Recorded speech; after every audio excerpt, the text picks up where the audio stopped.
Dinner के बाद जैसे ही मैंने पानी पिया, राहुल ने मेरी कलाई पकड़ ली। उसकी पकड़ हमेशा मजबूत होती थी, जैसे मैं कहीं भाग न जाऊं, जैसे मैं हमेशा उसके पास रहूं। उसने मुझे देखकर मुस्कुराया, लेकिन उसकी आंखों में अजीब सी बेचैनी थी। चलो, कमरे में चलते हैं, उसने धीरे से कहा। मैं चुपचाप उसके साथ चल दी। जैसे ही हम कमरे में पहुंचे, उसने दरवाजा बंद कर दिया और मुझे अपनी बाहों में ले लिया। उसकी पकड़ में वही जुनून था, वही घबराहट, जैसे वो कुछ साबित करना चाहता हो या कुछ छिपा रहा हो। मैं हैरान थी, लेकिन सवाल करने का मौका नहीं मिला। तभी दरवाजे पर जोर से दस्तक हुई। मैं चौंक गई, लेकिन राहुल ने ध्यान नहीं दिया और मेरी ओर झुकाया। दस्तक और तेज हो गई। मैंने उसकी पकड़ से खुद को छुड़ाया और उलझन में दरवाजे की तरफ बढ़ी। कौन है? मैंने पूछा। पुलिस, एक कड़क आवाज आई। मेरा दिल जोर से धड़कने लगा। इस वक्त पुलिस क्यों आई है? मैंने कांपते हाथों से दरवाजा खोला। सामने दो पुलिस वाले खड़े थे। उनके साथ कुछ और लोग भी थे। बाहर एम्बुलेंस खड़ी थी। एक स्ट्रेचर पर सफेद चादर से ढका एक शव रखा था। अंजलि जी, हमें दुख है, आपके पति का निधन हो गया है। मुझे लगा जैसे समय रुक गया हो। मैंने उनकी बात सुनी, लेकिन समझ नहीं पाई। क्या? मैंने चौंक कर कहा। आप गलत कह रहे हैं, मेरे पति तो अंदर हैं, कमरे में। पुलिस वाले एक दूसरे को देखने लगे। मैंने जल्दी से दरवाजा पूरा खोला और पीछे मुड़कर देखा। देखिए वो! मेरे शब्द गले में ही अटक गए। कमरा तो खाली था। मेरी सांसें अटक गईं। अभी कुछ देर पहले राहुल मेरे साथ था। मैंने उसे महसूस किया था, लेकिन अब वहां कोई नहीं था। मेरी टांगें कांपने लगी। मैंने कमरे में इधर उधर देखा। बिस्तर अस्त व्यस्त था। तकिए पर उसकी खुशबू थी, लेकिन वो खुद वहां नहीं था। ये क्या हो रहा है? मेरी आवाज कांप गई। पुलिस वाले चुपचाप खड़े थे। उनके चेहरे देखकर लगा जैसे वे पहले से कुछ जानते थे। हम समझ सकते हैं कि ये मानना आपके लिए मुश्किल है। एक पुलिस वाले ने इशारा किया और स्ट्रेचर पर रखा शव मेरी तरफ बढ़ाया। मैंने डर कर उसे देखा। मेरा दिल तेजी से धड़कने लगा। नहीं, ये नहीं हो सकता। मैंने सिर हिलाया। आप पहचान कर सकती हैं। मेरा शरीर ठंडा पड़ गया। मेरे हाथ कांप रहे थे, लेकिन जैसे ही पुलिस वाले ने कफन का कोना हटाया, मेरी सांसें रुक गईं। मैंने आंखें फेर लीं। नहीं, नहीं, ये झूठ है। मैंने पीछे हटने की कोशिश की, लेकिन फिर हिम्मत करके दोबारा देखा। मेरा दिल एक पल के लिए रुक सा गया। ये कैसे हो सकता है? मेरे सामने राहुल का शव था, लेकिन अगर वो यहाँ है तो कमरे में कौन था? मेरा दिमाग सुन्न हो गया। मेरी आंखों के आगे अंधेरा छाने लगा। अंजलि जी, आप ठीक हैं? पुलिस वाले ने मेरे कंधे पर हाथ रखा, लेकिन मैंने झटके से खुद को पीछे कर लिया। मुझे अंदर जाना है। मैं भागती हुई कमरे में गई। मैंने हर जगह देखा। अलमारी खोली, बाथरूम का दरवाजा खोला, खिड़की के पर्दे हटाए, लेकिन वो कहीं भी नहीं था। ये कैसे हो सकता है? अभी कुछ पल पहले मैंने उसे छुआ था, उसे महसूस किया था, वो मेरे साथ था। फिर ये शव कहाँ से आया? पुलिस वाले की आवाज मेरे कानों में गूंज रही थी। आपके पति का निधन हो गया है। मैंने सिर झटका। नहीं नहीं, ये कोई बुरा सपना है। मैं अभी जाग जाऊंगी। मेरी नजरें दरवाजे की चौखट पर टिक गईं, जहां राहुल आखिरी बार खड़ा था। मैंने दरवाजा हिलाया, जैसे वो अचानक वापस आ जाएगा, लेकिन कुछ भी नहीं हुआ। सिर्फ मेरी सांसों की आवाज सुनाई दे रही थी। ये झूठ है, मैंने खुद से कहा। लेकिन अगर ये झूठ था तो सच क्या था? मेरे दिमाग में हजारों सवाल घूम रहे थे। क्या मैं पागल हो रही थी या कोई बड़ा धोखा हुआ था? मैंने कांपते हाथों से मोबाइल निकाला और राहुल का नंबर मिलाया। फोन बंद था। मैंने फिर मिलाया। हर बार एक ही जवाब आया, ये नंबर इस वक्त बंद है। मेरे अंदर डर बढ़ता जा रहा था। ये सब क्या हो रहा है? मैंने कमरे की तरफ पलटकर देखा। राहुल तो अभी मेरे साथ था। ऐसा लगा जैसे मेरे पैरों के नीचे से जमीन खिसक रही हो। मैंने पूरे कमरे में नजर दौड़ाई। बिस्तर के पास राहुल की चप्पलें रखी थी, जैसे अभी अभी उसने उतारी हो। तकिए पर हल्की सिलवटें थी, जैसे वो कुछ देर पहले वहां बैठा हो। खिड़की के पर्दे धीरे धीरे हिल रहे थे, जैसे किसी ने उन्हें छुआ हो। राहुल। कोई जवाब नहीं आया। पुलिस वाले अब भी दरवाजे पर खड़े थे। एक अफसर ने मुझे हैरानी से देखा। मैडम आप ठीक हैं? राहुल यही था। मैं लगभग चीख पड़ी। अभी कुछ देर पहले वो मेरे साथ बैठा था। हमने साथ में डिनर किया। पुलिस अफसरों ने एक दूसरे को देखा, जैसे कि उन्हें मुझ पर शक हो रहा हो। मैं पागलों की तरह अलमारी की तरफ भागी। शायद राहुल छिपा हो, शायद ये कोई मजाक हो, कोई सरप्राइज हो। मैंने अलमारी खोली, वो खाली थी। मैंने पर्दा हटाया, पीछे कुछ भी नहीं था। मैंने बिस्तर के नीचे झांका, वहां भी कुछ नहीं था। राहुल। मेरी आवाज अजनबी लग रही थी, जैसे वो मेरे अंदर से नहीं बल्कि कहीं दूर से आ रही हो। पुलिस अफसर धीरे धीरे कमरे में दाखिल हुए। उनके चेहरों पर उलझन थी। मैडम शायद आपको बहुत गहरा सदमा पहुंचा है, एक अफसर ने नरमी से कहा। हम जानते हैं कि ये सुनना आपके लिए कठिन है, लेकिन आपके पति अब इस दुनिया में नहीं रहे। तुम लोग झूठ बोल रहे हो। मैं चिल्लाई। अगर वो मर चुका है तो फिर अभी मेरे साथ यहाँ कौन था? ये झूठ है। मैं लगभग चीख पड़ी। राहुल तो अभी वो अंदर है। मैं दौड़कर कमरे में पहुंची। राहुल देखो, बाहर पुलिस आई है। ये क्या कह रहे हैं? लेकिन कमरा खाली था। राहुल गायब हो चुका था। मेरी सांसें तेज हो गईं। ये कैसे हो सकता है? अभी कुछ देर पहले वो मेरे साथ था। मैंने खुद उसे छुआ था, उसकी खुशबू महसूस की थी, उसकी आवाज सुनी थी। फिर वो कहाँ गया? राहुल। मैंने घबराकर फिर पुकारा, लेकिन कोई जवाब नहीं आया, बस सन्नाटा था। मैं लड़खड़ाते कदमों से बाहर आई। बाहर मोहल्ले के लोग इकट्ठा हो चुके थे। पुलिस वाले अभी भी मेरे सामने खड़े थे। ये सब झूठ है, मैंने बमुश्किल कहा। ये झूठ हो सकता है। पुलिस अफसर ने नरमी से कहा। हम समझ सकते हैं कि यह आपके लिए कठिन होगा, लेकिन प्लीज तस्दीक कर लीजिए। तस्दीक? मैंने हैरानी से पूछा। मतलब? हम आपको सब दिखा सकते हैं। मेरा दिल जैसे धड़कना भूल गया। शव? राहुल का शव? पुलिस वैन के पास सफेद चादर में लिपटा एक शव रखा था। मैं कांपते कदमों से आगे बढ़ी। ये सब एक सपना है, कोई बुरा सपना। ये सच नहीं हो सकता। मैंने कांपते हाथों से चादर हटाई और मेरा दिल जोर से धड़कने लगा। वो चेहरा, वही कपड़े जो राहुल ने डिनर के वक्त पहने थे, लेकिन ये राहुल नहीं था, ये कोई और था। मेरी सांस हलक में अटक गई। ये मेरी आवाज कांप रही थी। ये राहुल नहीं है। पुलिस अफसर चौंक गया। मैडम आप ये क्या कह रही हैं? मैं क्या कह रही थी? क्या मैं खुद भी नहीं जानती थी। मैंने आखिरी बार कमरे की तरफ देखा, फिर उस लाश की तरफ। अगर राहुल मरा नहीं तो वो कहाँ गया? एक अजीब सा डर मेरे अंदर समा गया। ये राहुल नहीं है। मैंने एक झटके से हाथ पीछे खींच लिया, जैसे किसी जलती हुई चीज को छू लिया हो। ये मेरा पति नहीं है। मेरी आवाज कांप रही थी, लेकिन मैंने फिर वही शब्द दोहराए, जैसे मैं खुद को यकीन दिला रही हूँ। पुलिस अफसर ने हैरानी से मुझे देखा। मेरे चारों तरफ खड़े लोग फुसफुसाने लगे। बेचारी सदमे में है। ये क्या कह रही है? ये कैसे मुमकिन है? किसी डॉक्टर को बुलाना चाहिए। मेरा दिल तेजी से धड़कने लगा। मैडम, पुलिस अफसर ने नरमी से कहा, जैसे किसी बच्चे को समझा रहा हो, हमें यकीन है कि ये आपके पति की लाश है।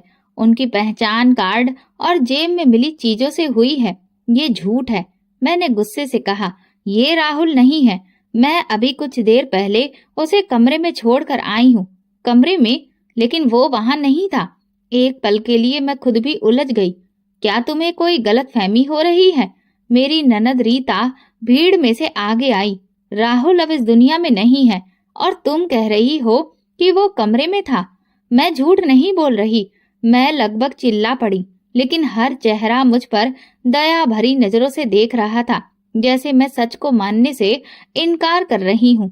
राहुल की माँ, जो अब तक रो रही थी, मेरी तरफ पलटी। अंजलि बेटा, मैं जानती हूँ कि ये बहुत दर्दनाक है, मगर तुम्हें सच को स्वीकार करना होगा। देखो, ये मेरा बेटा है, तुम्हारा पति। ये वो नहीं है। मैंने बेबसी से कहा, ये कोई और है। लेकिन अगर ये राहुल नहीं था तो फिर राहुल कहाँ गया था?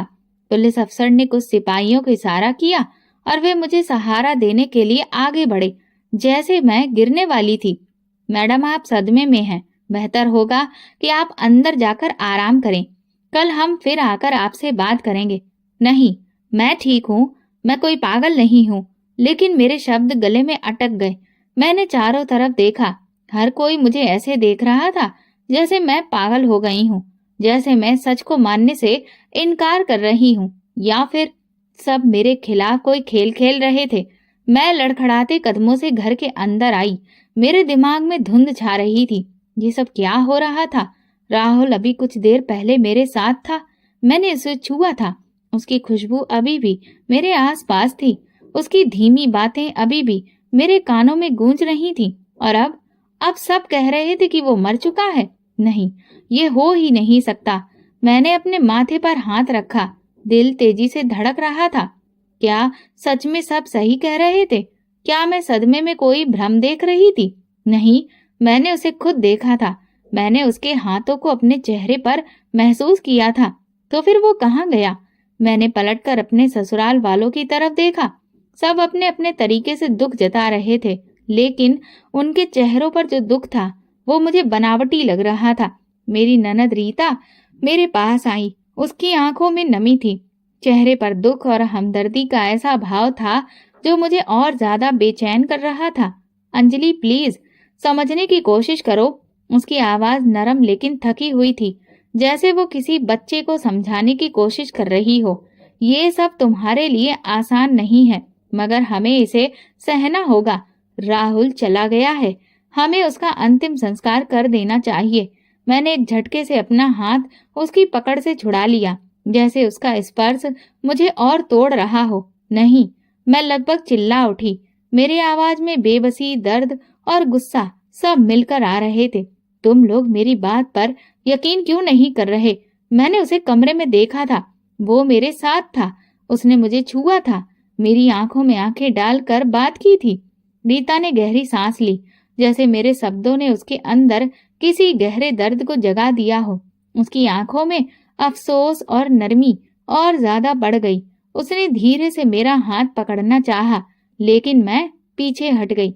अंजलि, उसने धीरे से कहा, जैसे हर शब्द तोल कर बोल रही हो। हम जानते हैं कि तुम इस सदमे से बाहर आने में वक्त लगेगा, मगर सच को मान लो। लेकिन वो मरा नहीं है, मैंने जोर देकर कहा।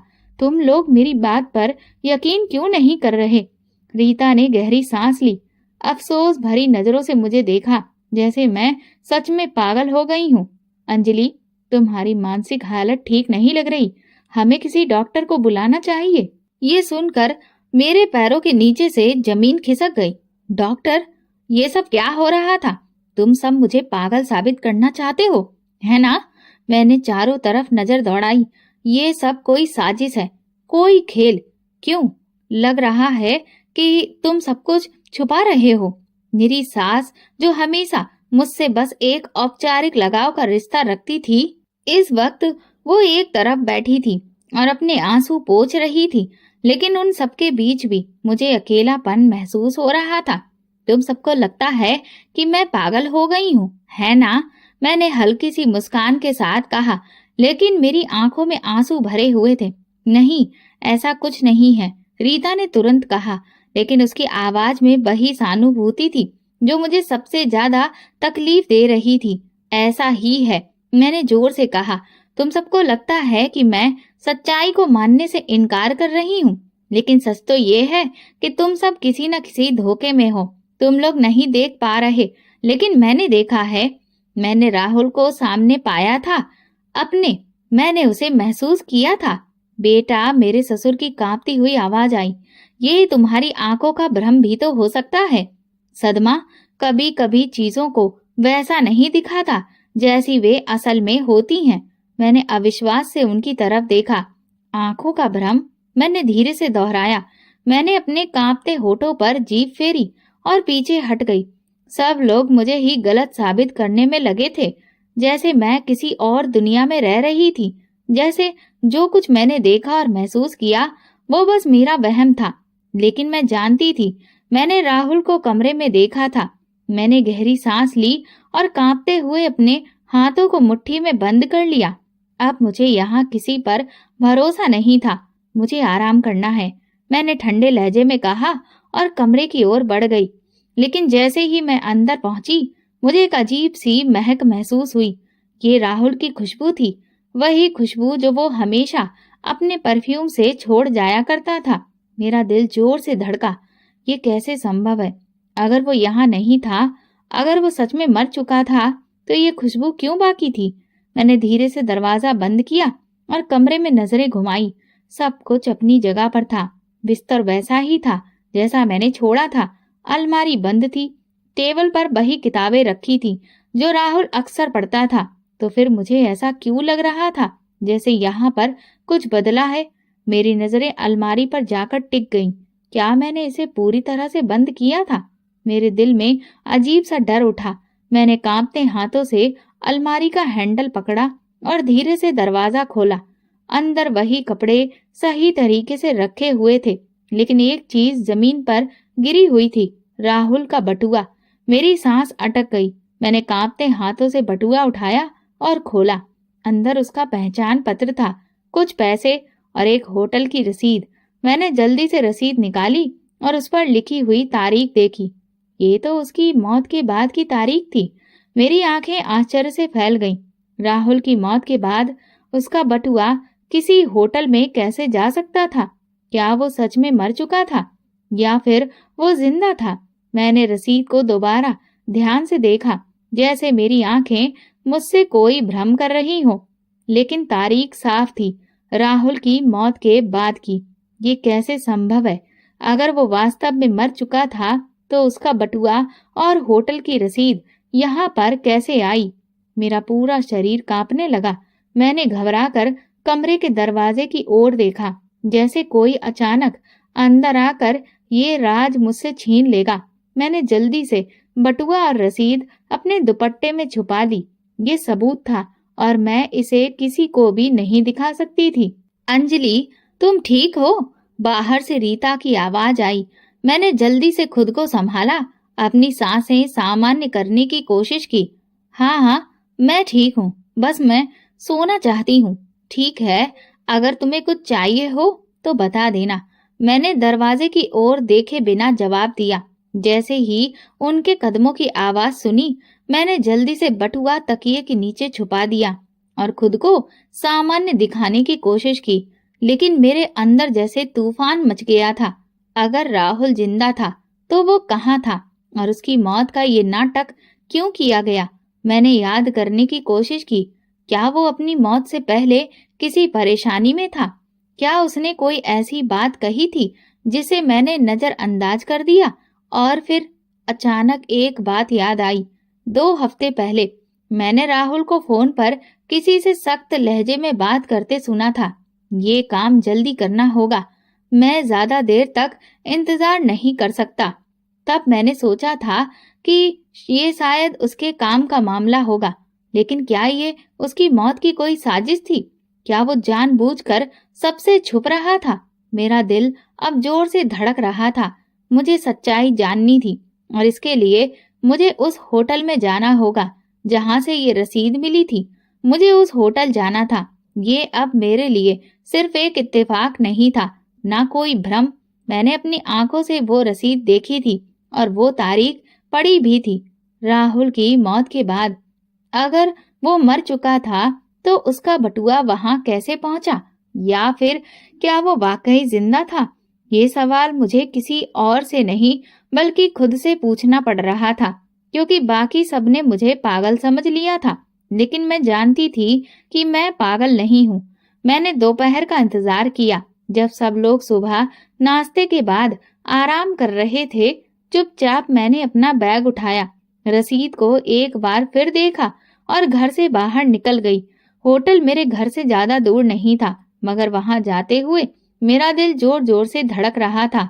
अगर राहुल वहां हुआ तो, अगर उसने मुझे देख लिया तो, या फिर अगर वो वहां था ही नहीं, अगर ये सब मेरा भ्रम था। गाड़ी होटल के सामने रुकी।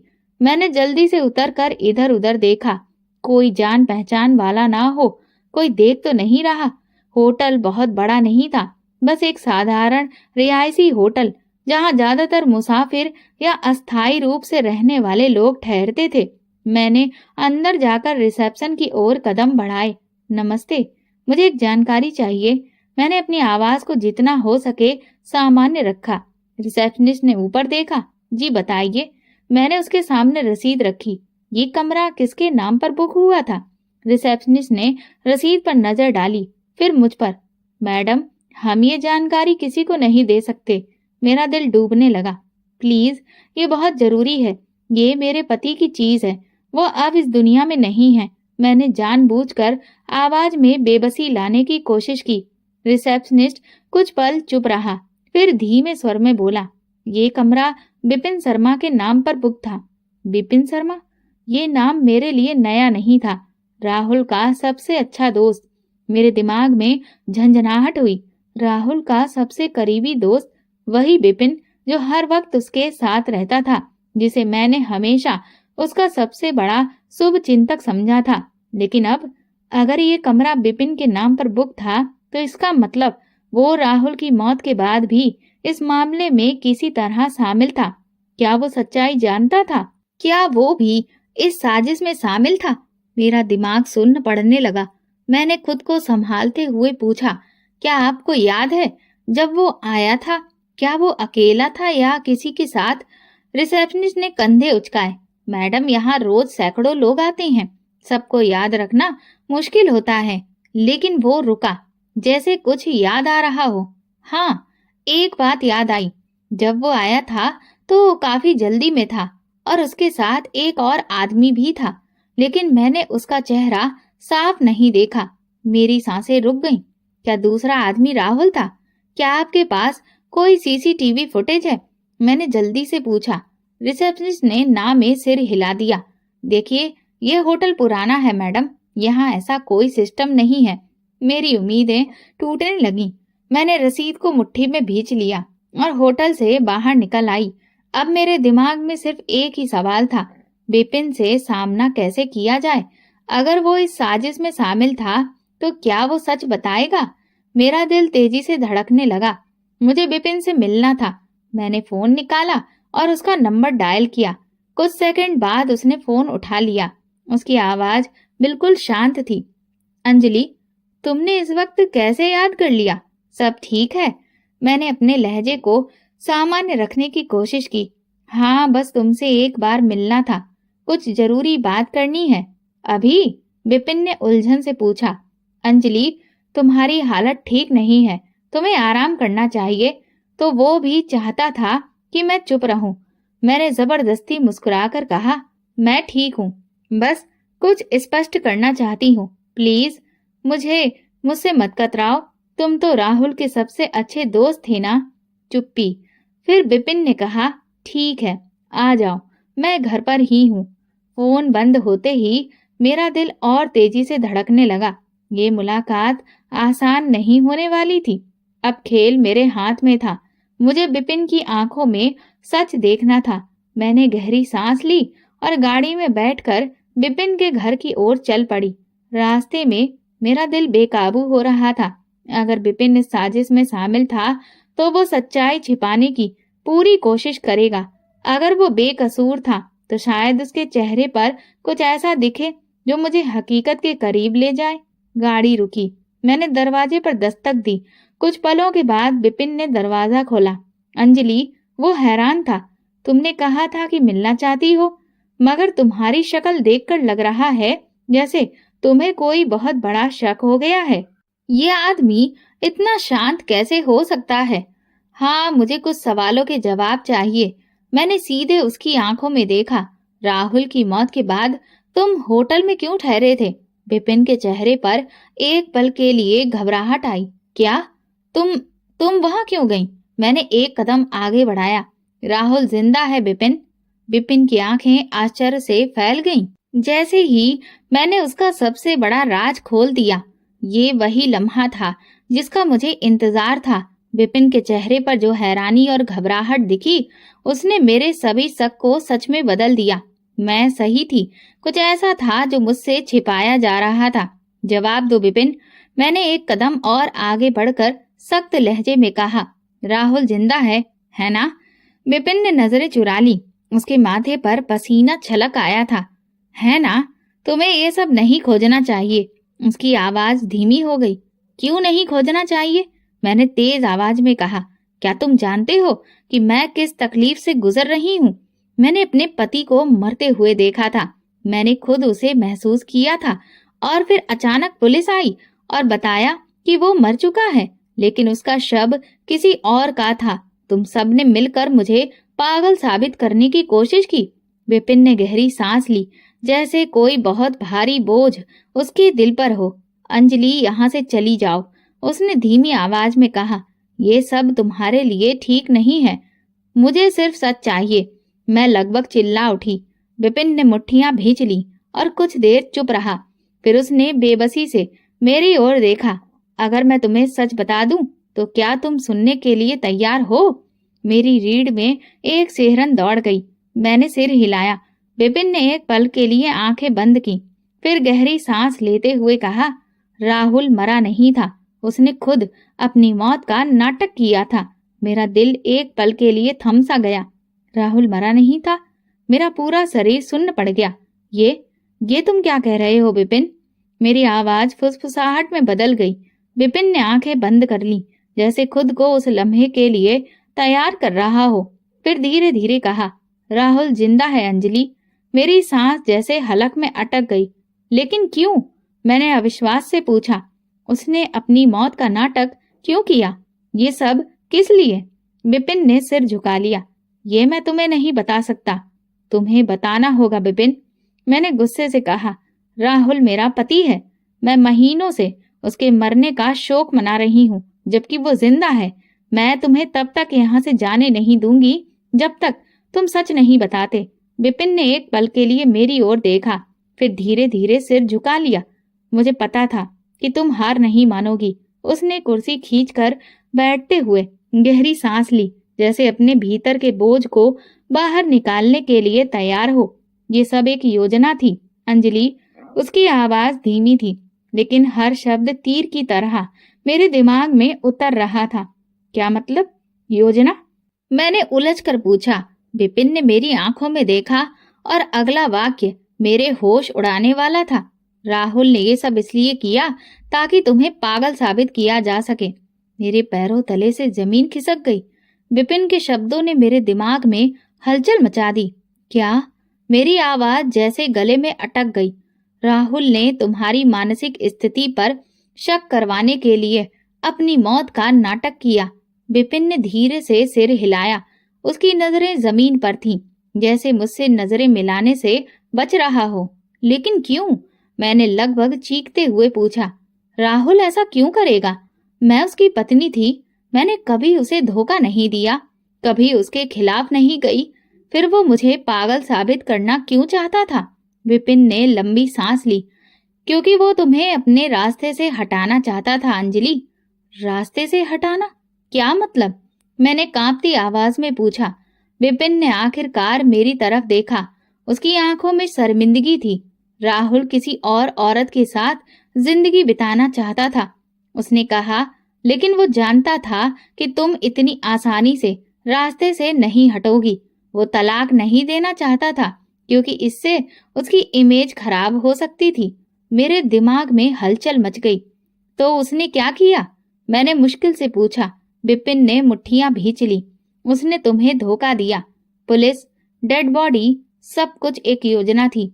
उसका मकसद था कि सबको यकीन दिलाया जाए कि तुम सदमे में हो और सच्चाई को स्वीकार नहीं कर पा रही हो। वो चाहता था कि तुम मानसिक रूप से कमजोर पड़ जाओ, ताकि तुम्हें पागल घोषित कर किसी अस्पताल में भर्ती करवा दिया जाए। मेरे पैरों तले से जमीन हिल गई। ये सब उसकी योजना थी। मैं फुसफुसाई, जैसे मेरा अपना अस्तित्व बिखर रहा हो। हाँ, विपिन ने अफसोस से कहा, और मैं भी इस साजिश का हिस्सा था। लेकिन अब मैं और चुप नहीं रह सकता। तुम्हें सच जानने का हक है। मेरा पति, जिससे मैंने अपनी पूरी जिंदगी जोड़ ली थी, वही मेरी तबाही का कारण था। अब ये खेल खत्म होना चाहिए था। मेरा दिमाग सुन्न हो चुका था। राहुल, मेरा पति, वो आदमी जिस पर मैंने आंखें बंद कर भरोसा किया था, वही मेरी बर्बादी का जिम्मेदार था। ये सब कैसे मुमकिन है? मैंने बेयकीनी से सिर झटक दिया। पुलिस, डेड बॉडी, सब झूठा केस कैसे हो सकता है? विपिन ने गहरी सांस ली। राहुल ने पैसे और रसूख के दम पर ये सब किया है अंजलि। उसने पुलिस को खरीद लिया। पुलिस को खरीद लिया? मैंने गुस्से से कहा। हाँ, वो अफसर जिसने तुम्हें उसकी मौत की खबर दी थी, वो सब जानता था। किसी और की लाश का थी जो अस्पताल में मर चुका था और जिसका कोई वारिस नहीं था। मेरा दिल जैसे मुट्ठी में आ गया। मैंने कांपते हाथों से अपना दुपट्टा कसकर पकड़ा। और अब वो कहाँ है? मैंने धीमी लेकिन दृढ़ आवाज में पूछा। विपिन ने नजरें चुरा ली। मुझे नहीं पता। झूठ मत बोलो विपिन, मैंने गुस्से में कहा। तुम जानते हो कि वो कहाँ है। तुम इस साजिश का हिस्सा थे, तुम्हें सब मालूम है। विपिन ने मुट्ठियां भींच ली और धीरे से कहा, वो इस वक्त देश छोड़ने की तैयारी कर रहा है। मेरी सांसें रुक गईं। क्या? हाँ, विपिन ने अफसोस से कहा।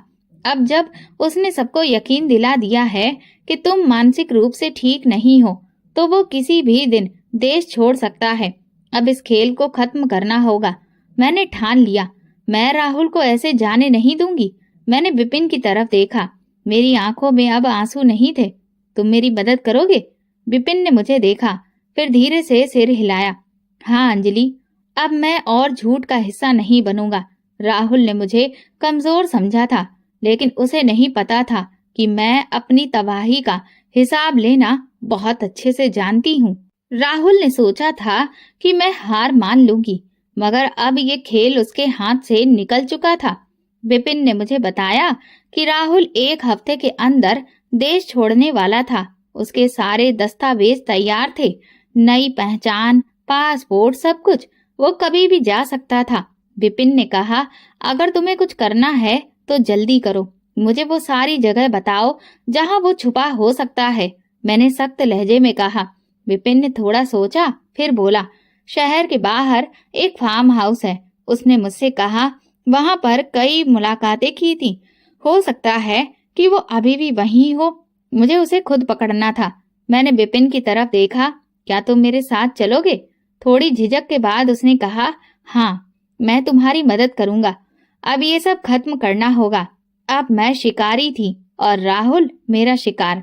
रात में मैं और विपिन फार्म हाउस के पास पहुंचे। वहां सुनसान माहौल था, चारों ओर खेत और अंधेरा। गेट बंद था, मगर अंदर हल्की रोशनी दिख रही थी। वो यहीं हो सकता है, विपिन ने धीरे से कहा। मेरा दिल तेजी से धड़कने लगा। मैंने फोन निकाला और पुलिस को मैसेज टाइप किया, यहाँ आ जाओ, मैं तुम्हें राहुल के बारे में सच बता सकती हूँ। मेरे पास ज्यादा समय नहीं था। मैंने विपिन को इशारा किया और हम अंदर चले गए। फार्म हाउस के अंदर खामोशी थी। मैंने धीरे से दरवाजा धकेला। वो चरमराहट के साथ खुल गया और वही सोफे पर बैठा राहुल मेरे सामने था, बिल्कुल निश्चिंत, बेखौफ। लेकिन उसकी मुस्कान जल्दी ही गायब होने वाली थी। वो मेरे सामने बैठा था और मेरी सांसें तेज हो गईं। यही वो इंसान था जिसके बिना मैंने जीने की कल्पना भी नहीं की थी, जिसके मरने की खबर सुनकर मैं बिफर गई थी, और वो मुझे पागल साबित करके अपनी नई जिंदगी शुरू करने जा रहा था। उसे देखते ही मेरे अंदर गुस्से की आग भड़क उठी। राहुल ने मेरी ओर देखा और एक पल के लिए हैरान हुआ, मगर फिर तुरंत सामान्य हो गया। कितना चालाक था ये आदमी, जैसे कुछ हुआ ही ना हो, जैसे मैं अब भी वही मासूम अंजलि थी जो उसकी बातों में आ जाएगी। तो आखिर तुम आ ही गई, उसने हल्की मुस्कान के साथ कहा। मुझे पता था कि तुम सच जानने की जिद करोगी। मेरी मुट्ठियां भिज गईं। ये सब क्यों किया राहुल? मैंने गुस्से से कहा। क्यों मुझे पागल साबित करने की कोशिश की? क्यों मेरे साथ ये घिनौना खेल खेला? राहुल ने लंबी सांस ली, जैसे मेरी बात सुनकर बोर हो रहा हो। क्योंकि तुम मेरे रास्ते की रुकावट थी अंजलि। मुझे नई जिंदगी चाहिए थी, बिना किसी बोझ के, बिना किसी रुकावट के। और तुम बहुत जिद्दी हो। तुमसे छुटकारा पाने का यही सबसे अच्छा तरीका था। मेरे कानों में जैसे गूंज होने लगी। तुमने मुझे पागल साबित करके मुझसे पीछा छुड़ाने का फैसला किया। बिल्कुल, उसने बेझिझक कहा। और देखो, सबने तुम्हें पागल समझना भी शुरू कर दिया था। अब बहुत हो चुका था। राहुल ने कंधे उचकाए। जो मुझे चाहिए था वो मिल गया है अंजलि। तुम्हारे पास सब कुछ था, दौलत, इज्जत, रुतबा। अगर मैं तलाक लेता तो तुम मुझे कुछ भी नहीं देती। इसीलिए मैंने दूसरा तरीका निकाला। मेरा शरीर गुस्से से कांपने लगा, मेरी आंखों में आंसू आ गए। क्या कभी तुम्हें मेरा ख्याल नहीं आया? क्या तुम्हें मेरी तकलीफ महसूस नहीं हुई? राहुल ने एक पल के लिए कुछ बोलना चाहा, मगर फिर रुक गया। शायद उसके अंदर का इंसान थोड़ा सा जागा हो, मगर फिर उसने वही लापरवाह अंदाज अपना लिया। अंजलि, अब इन बातों का कोई मतलब नहीं है। तुम अपनी जिंदगी जियो और मैं अपनी। बस फर्क इतना है कि मेरी जिंदगी में अब कोई और है। मेरी नजर उस औरत पर पड़ी जो चुपचाप खड़ी थी। उसकी आंखों में डर नहीं था, बल्कि एक अजीब सा संतोष था, जैसे उसे पता था कि मैं यहाँ आऊंगी। मुझे लगा जैसे मेरा दिल अब धड़कना बंद कर देगा। राहुल, मैंने धीरे से कहा, तुमने जो किया उसके बाद भी तुम्हें लगता है कि मैं तुम्हें ऐसे ही जाने दूंगी? तुमने मुझे कमजोर समझा राहुल। मैंने उसकी तरफ कदम बढ़ाते हुए कहा, मगर अब ये खेल खत्म हो चुका है। राहुल हंस पड़ा, और तुम मुझे रोकोगी? मैंने अपनी जेब से फोन निकाला और स्क्रीन उसके सामने कर दी। पुलिस को भेजा गया मैसेज स्क्रीन पर साफ चमक रहा था। मैसेज आया, हम रास्ते में हैं। राहुल के चेहरे का रंग उड़ गया। अब वो शिकार था और मैं शिकारी। उसकी आंखों में जो आत्मविश्वास था वो एक पल में बिखर गया। उसकी नजरें फोन की स्क्रीन पर टिक गईं, जहां साफ लिखा था, हम रास्ते में हैं। अब खेल मेरे हाथ में था। ये क्या किया तुमने? राहुल की आवाज हल्के से कांपी, लेकिन उसने जल्दी से खुद को संभालने की कोशिश की।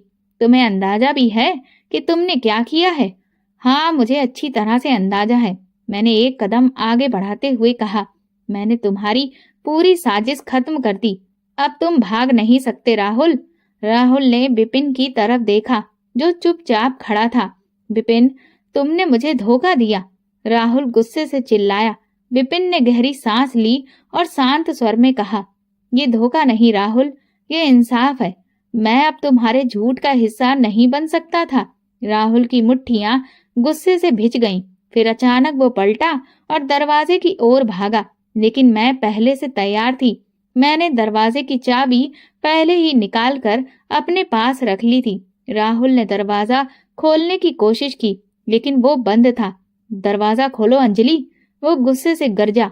मैंने चाबी हाथ में घुमाते हुए कहा, अब तुम्हारे लिए कोई रास्ता नहीं बचा राहुल। अब तुम्हें वही सजा मिलेगी जो तुम्हारे जैसे धोखेबाज को मिलनी चाहिए। राहुल ने दीवार पर जोर से हाथ मारा। तुम्हें लगता है कि पुलिस मुझे पकड़ लेगी? तुम सोचती हो कि मैं तुम्हारे जाल में फंस जाऊंगा?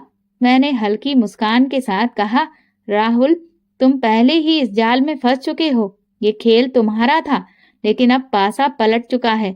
दूर से पुलिस की गाड़ी के सायरन की आवाज सुनाई देने लगी। राहुल की आंखों में डर झलक आया। उसे अब एहसास हो चुका था कि उसका खेल खत्म हो चुका है। पुलिस की गाड़ी करीब आती जा रही थी और राहुल का चेहरा पीला पड़ चुका था। अब उसे कोई रास्ता नजर नहीं आ रहा था। तुम सोचती हो कि ये सब करके तुम जीत जाओगी? राहुल ने जबरदस्ती हंसते हुए कहा, लेकिन उसकी आंखों में छिपा डर साफ नजर आ रहा था। मैंने चाबी अपनी उंगलियों में घुमाई और दरवाजे के पास जाकर खड़ी हो गई। जीत? मैंने सिर झटक कर कहा, नहीं राहुल, ये जीत की नहीं, इंसाफ की बात है। तुमने मुझे तोड़ने की कोशिश की, मेरी जिंदगी बर्बाद करने की कोशिश की, मुझे पागल साबित करने की साजिश की, लेकिन अब तुम्हारा सच सबके सामने आ चुका है। राहुल ने गुस्से में दरवाजे पर मुक्का मारा। ये सब गलत फहमी है अंजलि, मैंने कुछ गलत नहीं किया। कितना चालाक आदमी था ये, आखिरी वक्त तक झूठ बोलने की कोशिश कर रहा था। मैंने सख्त नजरों से उसकी तरफ देखा। अगर तुमने कुछ गलत नहीं किया तो फिर पुलिस से भाग क्यों रहे हो? राहुल चुप हो गया। उसके पास अब कोई जवाब नहीं था। विपिन ने लंबी सांस लेते हुए कहा, राहुल, अब सब खत्म हो चुका है, तुम पकड़े जा चुके हो। तभी दरवाजे पर जोरदार दस्तक हुई। पुलिस अधिकारी की कड़क आवाज गूंजी, दरवाजा खोलो पुलिस। राहुल का पूरा शरीर कांपने लगा। उसने एक आखिरी कोशिश की, मेरी ओर बढ़ा, शायद माफी मांगने, शायद मुझे किसी तरह मनाने, लेकिन मैं 1 इंच भी नहीं हिली। मैंने दरवाजा खोला। कुछ ही पलों में पुलिस अधिकारी अंदर दाखिल हो चुके थे। यही आदमी है, मैंने सीधा राहुल की ओर इशारा किया, जिसने अपनी मौत का नाटक करके धोखा दिया। अफसर ने राहुल को सख्त नजरों से घूरा। मिस्टर राहुल, आपको धोखाधड़ी, फरेब और आपराधिक साजिश के तहत गिरफ्तार किया जाता है। राहुल ने मेरी तरफ देखा। उसकी आंखों में अब भी गुस्सा था, मगर साथ ही एक हारे हुए इंसान की बेबसी भी थी। ये वही पल था जिसका मैं इंतजार कर रही थी, वही शख्स जिसने मुझे पागल साबित करने की कोशिश की थी, अब खुद सबके सामने बेनकाब हो चुका था। राहुल के हाथों में हथकड़ियां देखकर मेरे अंदर एक अजीब सा सुकून महसूस हुआ। ये वही इंसान था जिसने मुझे कमजोर समझकर बर्बाद करना चाहा था, और आज खुद बर्बाद हो चुका था। ये सब झूठ है। राहुल ने आखिरी बार खुद को बचाने की कोशिश की। ये एक साजिश है, मुझे फंसाने के लिए। पुलिस अफसर ने उसे कड़ी नजरों से देखा।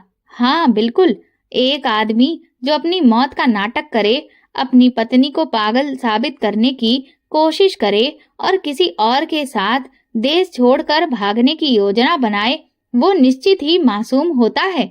राहुल का चेहरा सफेद पड़ चुका था। उसे एहसास हो चुका था कि अब उसका खेल खत्म हो गया है। मैंने आगे बढ़कर ठंडे लहजे में कहा, राहुल, तुमने मुझे कमजोर समझा था, है ना? तुमने सोचा था कि मैं पागल हो जाऊंगी, सबकी नजरों में गिर जाऊंगी और तुम चैन से अपनी जिंदगी जी सकोगे। मगर देखो, आज तुम कहाँ हो और मैं कहाँ खड़ी हूँ। राहुल ने मेरी तरफ देखा। उसकी आंखों में खालीपन था। नहीं, मैं गलत था, मुझे माफ कर दो। माफ कर दूं? मैंने हल्की सी कड़वी हंसी हंसी। तुम्हें लगता है कि माफी मांगने से तुम्हारे किए हुए सारे जुल्म मिट जाएंगे? राहुल कुछ कहने ही वाला था कि पुलिस अफसर ने उसके कंधे पर कसकर हाथ रखा। चलो, बहुत सुन ली तुम्हारी बातें। राहुल ने एक आखिरी बार मेरी तरफ देखा, मगर इस बार उसकी आंखें झुकी हुई थीं। पुलिस उसे लेकर बाहर चली गई और मैंने एक गहरी सांस ली। विपिन चुपचाप खड़ा था। मैंने उसकी तरफ देखा और धीरे से कहा, तुमने मेरा साथ देकर सही किया विपिन। विपिन ने गहरी सांस ली। मैं पहले ही बहुत देर कर चुका था, है ना? लेकिन हाँ, अब कम से कम मेरा दिल हल्का महसूस कर रहा है। सब कुछ खत्म हो चुका था, मगर क्या सच में? क्या मैं अब भी वही अंजलि थी जो कभी राहुल पर आंख मूंद कर भरोसा करती थी? नहीं, मैं बदल चुकी थी। अब मैं वो औरत थी जिसने अपनी तबाही के बाद खुद को संभालना सीख लिया था। सब कुछ खत्म हो चुका था। राहुल पकड़ा जा चुका था, पुलिस उसे ले जा चुकी थी, और वही शख्स जो मुझे कमजोर साबित करना चाहता था खुद सबके सामने शर्मिंदा हो चुका था। लेकिन मेरे अंदर एक अजीब सी शांति थी। मुझे लगा था कि जब ये सब खत्म होगा तो मैं बहुत खुशी महसूस करूंगी, जैसे कोई जीत हासिल की हो। मगर मैं सिर्फ खालीपन महसूस कर रही थी। मैंने अपने आसपास देखा। वो फार्म हाउस जहां राहुल ने अपनी नई जिंदगी की योजना बनाई थी, अब वीरान खड़ा था, जैसे उसे भी शर्म आ रही हो कि उसकी दीवारों के भीतर क्या खेल खेला गया था। विपिन मेरे साथ खड़ा था, चुपचाप। अब क्या करोगी? उसने धीरे से पूछा। मैंने गहरी सांस ली और आसमान की ओर देखा। आज की रात का चांद भी शायद कुछ ज्यादा चमक रहा था, जैसे ये भी मेरे अंदर के बोझ को हल्का करने की कोशिश कर रहा हो। अब मैंने हल्की मुस्कान के साथ कहा, अब मैं वही करूंगी जो मुझे बहुत पहले करना चाहिए था। मैं अपनी जिंदगी अपनी शर्तों पर जीने की शुरुआत करूंगी। विपिन ने धीरे से सिर हिलाया। राहुल तुम्हें तोड़ना चाहता था, मगर तुम और भी मजबूत हो गई हो अंजलि। मैंने एक पल के लिए आंखें बंद की और सोचा, सच में मैं मजबूत हो गई थी। मैंने कभी राहुल को अपनी दुनिया का केंद्र मान लिया था। मैंने अपनी जिंदगी का हर फैसला उसकी मर्जी के हिसाब से किया था, उसके लिए हर त्याग किया। मगर आज मैं समझ चुकी थी कि प्यार आंखें मूंद कर भरोसा करना नहीं होता, और रिश्ते त्याग के नाम पर खुद को मिटाने का जरिया नहीं होते। मैंने विपिन की ओर देखा। सब कुछ बदल चुका है विपिन, और मैं भी। अब मैं किसी और के बनाए गए खेल का हिस्सा नहीं बनूंगी। विपिन मुस्कुरा दिया। तुम्हारे लिए एक नया रास्ता खुल चुका है ना? हाँ, एक नई राह, एक नई शुरुआत। मैंने आखिरी बार उस फार्म हाउस की ओर देखा, जैसे अपनी पुरानी जिंदगी को अलविदा कह रही थी। फिर मैंने गाड़ी का दरवाजा खोला और नई मंजिल की ओर निकल पड़ी। दोस्तों, अगर आपको हमारी ये कहानी पसंद आई हो, तो प्लीज कमेंट करके जरूर बताइएगा और इस वीडियो को ज्यादा से ज्यादा लाइक और शेयर जरूर करिएगा। अगर आप चैनल पर नए हैं तो सब्सक्राइब करके नोटिफिकेशन बेल को जरूर दबाएं ताकि अगली अपडेट सबसे पहले आपको मिले। धन्यवाद।